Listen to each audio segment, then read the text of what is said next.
নামাজের মনোযোগ ধরে রাখার জন্য সিনিয়র উলামা একরাম যেসব পরামর্শ দিয়েছেন তমল থেকে একটা এটাও, আপনি নামাজের মধ্যে টাইম বেশি দেন, তাড়াহুড়া না করে ধীরস্থিরতার সাথে সালাত আদায় করেন, দেখবেন নামাজে মনোযোগ অটোমেটিক আসছে ইনশাআল্লাহ। আপনার 4 রাকাত নামাজে কথার কথা সবসময় 4 মিনিট সময় লাগে। আপনি পরিকল্পনা করেন যে আমি 8 মিনিটের আগে নামাজ শেষ করব না, দেখবেন আপনার নামাজ কি সুন্দর হয়। আমি এরকম এক ভাইকে দেখছি যে 4 রাকাত নামাজে 10-15 মিনিটের নিচে শেষ হয় না। আমি জিজ্ঞেস করলাম, ভাই এত লম্বা কি নামাজ পড়েন আপনি বলেন তো? উনি আমাকে বললেন, ভাই শয়তানের সাথে তো কুলায় উঠতে পারি না, সে আমাদের দেখেন নামাজে যাতে মনোযোগ নষ্ট হয় এই জন্য দেখবেন যার কথা জীবনে মনে হয় নাই নামাজে দাঁড়াইলে দেখবেন তার কথা মনে হয়ে গেছে।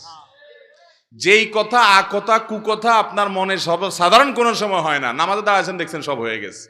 কারণ ইবলিস তখন আপনার খেদমত শুরু করে দেয়, বলে যে হজরত আপনার এখন এই যে এই কথাটা মনে রাখা উচিত, ওই যে ওই জায়গায় ওইটা না ভুলে গেছেন, এই যে স্মরণ করে দিলাম, দেখবেন সব মনে করাই দিছে। কারণ আল্লাহ কোরআনে বলেছেন আকিমিস সালাত লিযিকরি, তোমরা আমার স্মরণের জন্য নামাজ পড়ো। আমাদের নামাজে আল্লাহর স্মরণ ছাড়া আর সব কিছু স্মরণ হয়।